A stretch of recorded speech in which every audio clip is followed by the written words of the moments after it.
पल्लू, यह क्या भाभी फिर खुले मुंह घूम रही हो? घर में बड़े बूढ़े हैं, कुछ तो लिहाज करो। देवर आदर्श की तेज आवाज सुनकर भारती सहम सी गई। जी भैया, उसने जल्दी ही अपने सिर पर पल्लू ले लिया और बोली, भैया आदत नहीं है ना, इसलिए पल्लू बार बार फिसल जाता है। बाल भी सिल्की है ना, अगर पल्ला नहीं टिकता है तो अपने सिर पर कील ठोक लो, आदर्श ने गुस्से से कहा। भारती स्तब्ध सी खड़ी रह गई। वह एक आधुनिक एवं स्वतंत्र विचारधारा वाले परिवार में पली बड़ी थी। उसने कभी अपने घर में ऐसा देखा ही नहीं था, पर फिर भी नई नई शादी होने के कारण वह सब रीति रिवाज निभाए जा रही थी। भारती की शादी को कुछ ही दिन हुए थे। वह अभी घर में सभी को समझने की कोशिश कर ही रही थी। शशांक से पहली बार मुलाकात में ही उससे प्यार हो गया और उसने शादी करने का निश्चय कर लिया था। सास ससुर, दादी सास, दादा ससुर, ननदों और देवर से भरा पूरा उसका ससुराल था। उसका देवर आदर्श उच्च शिक्षा प्राप्त, वैसे तो अपने आप को आधुनिक कहता था, पर था पूरी तरह रूढ़िवादी। हर बात पर भारती को टोकता था। कभी कपड़ों पर ठीक से प्रेस नहीं की है तो कभी रोटी गोल नहीं बनाई, कभी सब्जियां मसाले की शिकायत तो कभी कुछ। हर बात में मीन मेख निकालने में जैसे उसे मजा आता था। यहाँ तक कि रिश्तेदारों से हंसकर बात करने में भी उसका मुंह चढ़ जाता था। घर में उसी की चलती थी और सास ससुर का अप्रत्यक्ष रूप से उसे समर्थन प्राप्त था, इसलिए कोई कुछ भी कहने की हिम्मत नहीं कर पाता था।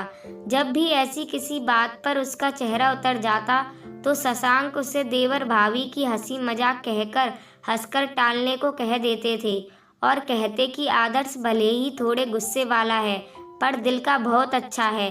दादा दादी भारती से बहुत प्यार करते थे, पर वो भी अपने इस बिगड़ैल पोते से दुखी रहते थे और चाहकर भी भारती का पक्ष नहीं ले पाते थे। पर आज तो आदर्श के इस वाक्य ने सारी हदें ही पार कर दी थी। अगर यही बात उसने हंसकर कही होती तो शायद भारती को इतना बुरा नहीं लगता। उसने कुछ दिनों में यह समझ लिया था कि घर में केवल आदर्श को ही उससे समस्या है, पर क्यों है यह कारण अभी तक उसकी समझ से बाहर था। भारती की घुटन बढ़ती ही जा रही थी, पर अब उसको लगा कि अगर अभी उसने इसका सही जवाब नहीं दिया तो फिर कभी नहीं दे पाएगी। उसने धीरे धीरे आदर्श को नज़रअंदाज करना शुरू कर दिया। पहले वह खुद दौड़कर उसके काम कर दिया करती थी, पर अब उसके कहने पर भी वह उसे अनसुना करने लगी। इससे आदर्श की चिढ़ और बढ़ने लगी।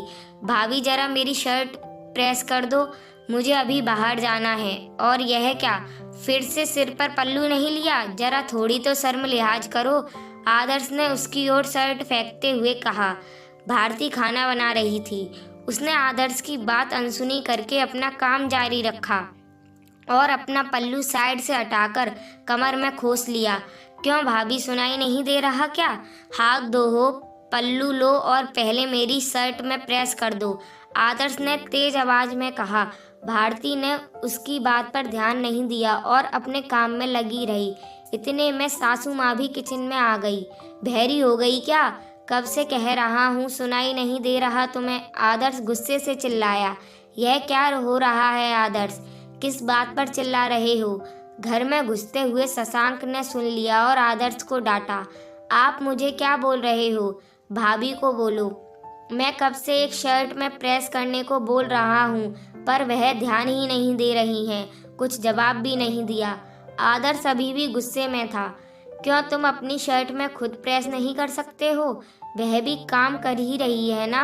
और भारती, कम से कम तुम्हें जवाब तो देना चाहिए, शशांक बोले। जब उन्होंने मुझे बहरी कह ही दिया है तो फिर मुझे भी उनकी कोई बात नहीं सुनाई दे रही है।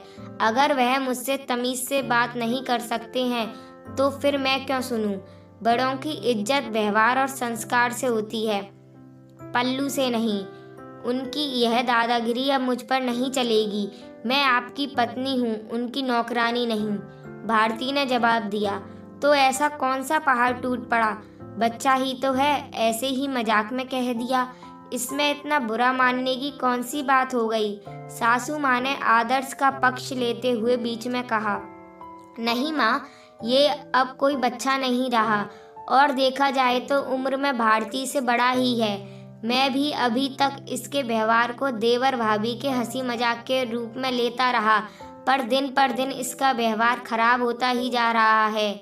आदर्श, चलो माफ़ी मांगो भारती से और आइंदा तमीज़ से बात करना, बड़ी भाभी है तुम्हारी, शशांक ने गुस्से से कहा। आदर्श का सिर झुक गया और उसने भारती से माफ़ी मांग ली। भारती को शशांक पर गर्व हुआ कि आज उन्होंने अपनी पत्नी के सम्मान की रक्षा की। उसे लगा आज उसे सच में आज़ादी मिली है, बेवजह के बंधनों से, पुराने ख्यालातों से।